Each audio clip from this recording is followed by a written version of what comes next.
તો ભરૂચમાં અંકલેશ્વરમાં વાવાઝોડાએ નુકસાન વેર્યું છે। અંકલેશ્વરમાં પણ તેજ પવન સાથે વરસાદ વરસ્યો। અંકલેશ્વર પંથક કેરીના પાકને વ્યાપક નુકસાન પહોંચ્યું છે। ખેડૂતોને નુકસાની વેઠવાનો વારો આવ્યો છે। સરકાર પાસે મદદની ગુહાર લગાવવામાં આવી છે।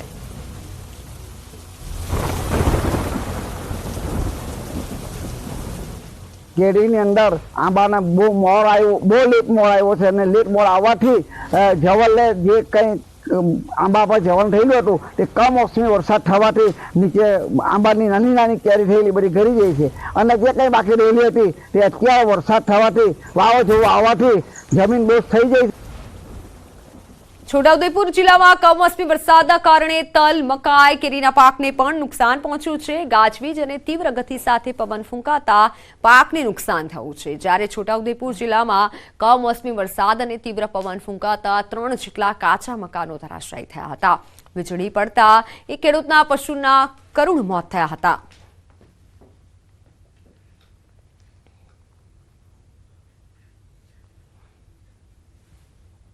અત્યારે તલ વાવેલા છે તો ગઈકાલે 6 વાગે એવો વાવાઝોડું અને એવું તોફાન આવ્યું કે તલ બધા પડી ગયા અને બહુ જ વરસાદ પડ્યો એને ઘણું નુકસાન છે અમારું। રાત્રે 8 વાગે વરસાદ ગાજવીજ સાથે પડતા બળદ ને ભેંસ બે મરી ગયા છે અને પોસ્ટમોર્ટમ કરવા માટે કોઈ અધિકારી આવ્યા છે? કોઈ નથી આવ્યો।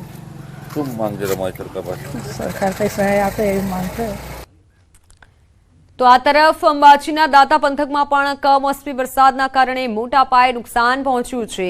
ખેતરમાં તૈયાર થવાના આરે આવેલો પાક જમીનદોસ્ત થઈ ગયો છે, જેમાં બાજરી, મકાઈ સહિતના પાકને મોટા પાયે નુકસાન થયું છે।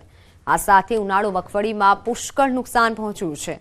રાત દિવસ મહેનત, હજારો રૂપિયાનો ખર્ચ છતાં પણ જગતના તાતને રાતા પાણીએ રોવાનો વારો આવ્યો છે।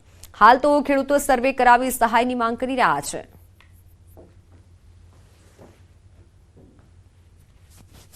ગઈકાલે સરકારે વરસાદ પડ્યો, કામોસી વરસાદ, બહુ ભારે નુકસાન થઈ ગયું છે।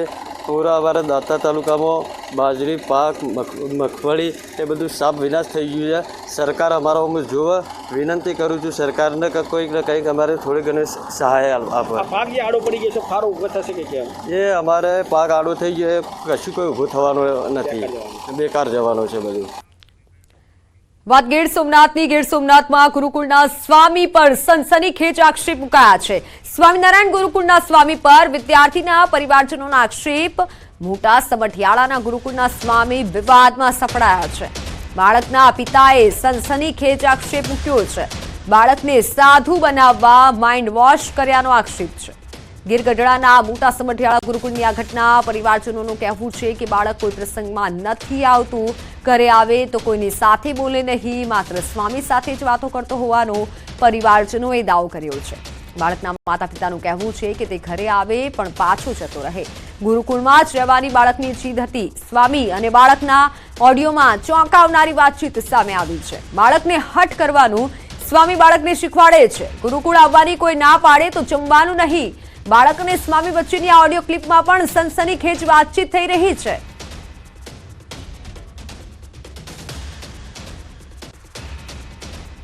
Hello hello. अरे अरे अरे अरे गुरु केम छे? सारू। काना ने काल फोन कर्यो तो पण नतो उपाड्यो, अजय उपाड्यो तो तो ये वाला फोन में न करे પછી ચાર ફોન ઓલામાં કર્યા હતા તમારામાં। એવું છે? કેદી આવવાનું છે? તમે કે કાલ આવી જાવ? કાલ? હા હા રેડી સર વાટ જોઈશ। કાલે સેટિંગ કાલે તો પરમ દિવસે ફાઇનલ। હા હા અત્યારથી નહીં કહેતો ફોન અત્યારે આવી ગયો એટલે કાલે સવારમાં કીધું મને મૂકી દેજો। હા સાંજે બરાબર? પછી નથી ટાઈમ ને એવું કંઈ કરે ને કે તું ગુરુકુલ પૂછી લો સાહેબની ફ્રી હોય તો આ બધું આવતા હોય તો એને રહ્યો જાઓ એમ કરવાનું। કાલે લઈ આવજે। હા સારું, મજા આવે ને અહીં નાઇટ ક્રિકેટ રમવાની। બાકી સારું છે ને બધું? હા કાલે આવું છે પરમ દિવસે? કાલ કાલ કાંઈ સારી રીતે ગોઠવી લેજે, કાંઈ અટકે તો પાછું ખબર વગરનો બહારથી ગમે ત્યાંથી ફોન કરી દેજો મને।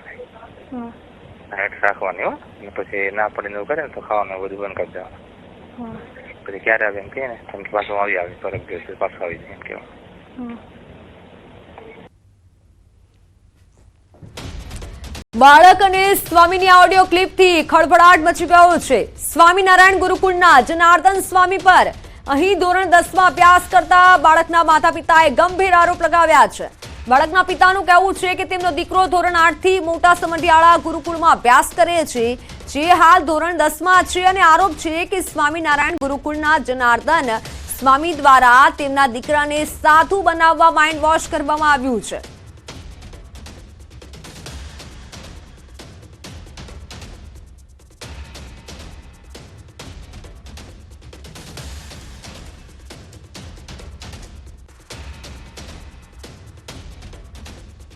મારો છોકરો 8થી ભણે છે ગુરુકુળમાં અને અટાણે 10માની પરીક્ષા પૂરી થઈ છે.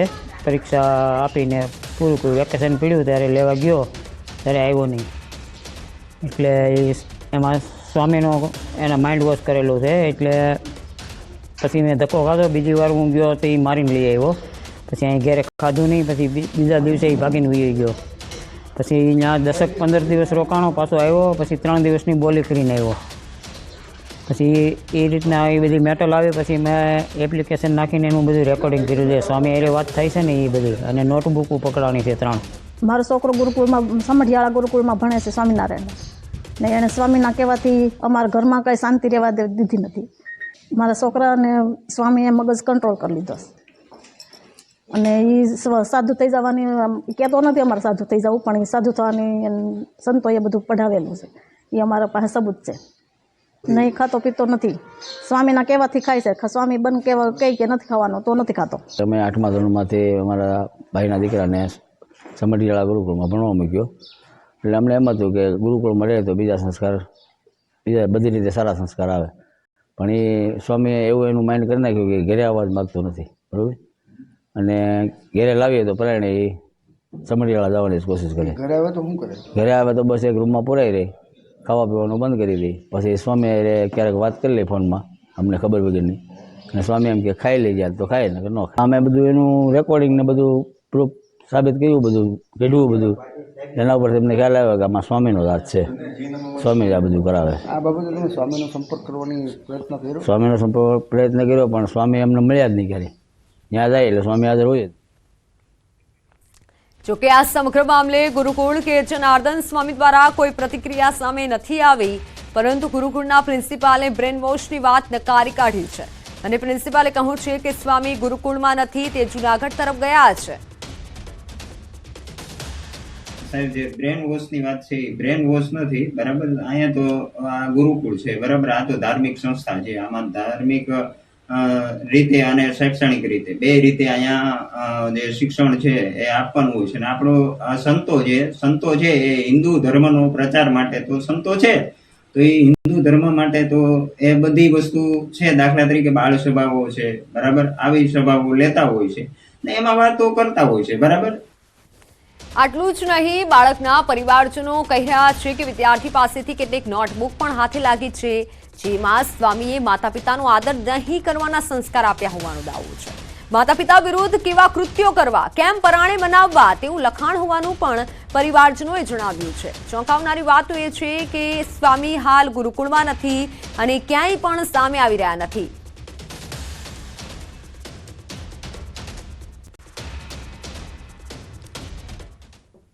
ઘરેલું શોધ સંસ્થા સ્કોચની એક રિપોર્ટમાં મોદી સરકારે રોજગારને લઈ મોટો દાવો કર્યો છે. રિપોર્ટમાં બતાવાયું છે કે પીએમ નરેન્દ્ર મોદીના 10 વર્ષના શાસનકાળમાં 51 કરોડ 40 લાખ રોજગારી ઊભી કરાઈ. આ રિપોર્ટ બનાવવા માટે 80 કેસનું અદ્યતન કરવામાં આવ્યું, જેના આધાર પર બતાવવામાં આવ્યું કે ક્રેડિટ યોજનાઓના કારણે 25 કરોડ 20 લાખ રોજગારી ઊભી થઈ, જ્યારે કે 19 કરોડ 17 લાખ રોજગાર સરકારી યોજનાઓથી ઊભી થઈ. રિપોર્ટમાં બિહાર, યુપી, ઓડિશા, બંગાળ જેવા રાજ્યોનું અદ્યતન કરવામાં આવ્યું. રિપોર્ટમાં બતાવવામાં આવ્યું કે કેવી રીતે કોઈ મહિલા કે વ્યક્તિએ સરકારી સહાયતાથી રોજગારી ઊભી કરી. રિપોર્ટમાં બતાવવામાં એ પણ આવ્યું કે રોજગાર ઊભો કરવામાં કેવી રીતે પ્રધાનમંત્રી મુદ્રા યોજનાની મદદ મળી. રિપોર્ટમાં એ પણ બતાવવામાં આવ્યું છે કે કેવી રીતે ક્રેડિટ યોજના રોજગાર ઊભો કરવામાં મદદ સાબિત થાય છે. અને આ જ કારણ છે કે સરકારની નીતિ, નિવેશ અને યોજનાઓએ વ્યવસ્થાને તેજ ગતિ આપી છે. લોકો પોતાના અને સમાજ માટે રોજગાર ઊભા કરવામાં સફળ થયા છે. આ રિપોર્ટ થકી બતાવાયું છે કે મોદી સરકારે લોકોને પોતાના પગ પર ઊભા થવા અને પોતાના વ્યવસાયને ઊભો કરવામાં મદદ કરી છે. રિપોર્ટમાં મોદી સરકારને લઈને 5 મોટી વાતોનો ઉલ્લેખ કરાયો છે. રિપોર્ટમાં મોદી સરકારની નીતિઓથી કરોડો રોજગારી ઊભી થઈ છે. મોદી સરકારની નીતિઓથી અર્થવ્યવસ્થા મજબૂત થઈ છે. ક્રેડિટ ગેપમાં 12.1% ઓછો થયો. પ્રધાનમંત્રી જનધન યોજનાઓથી બેંક અને લોકોની વચ્ચેનું અંતર ઓછું થયું. પ્રધાનમંત્રી મુદ્રા યોજનાથી કારોબાર માટે લોકો સુધી મદદ પહોંચાડાઈ. આ રિપોર્ટથી સ્પષ્ટ થાય છે કે ફક્ત સરકારી નોકરી જ રોજગારીનું માધ્યમ નથી. એક કારોબાર કે જે લોકો માટે રોજગાર ઊભો કરી શકે છે તે રોજગાર જ છે. એક રોજગાર એ પણ છે કે જેમાં દરેક વ્યક્તિ પોતાની મરજી અને સરકારી સહાયતાથી પોતાના માટે આર્થિક આઝાદીની વ્યવસ્થા કરી શકે.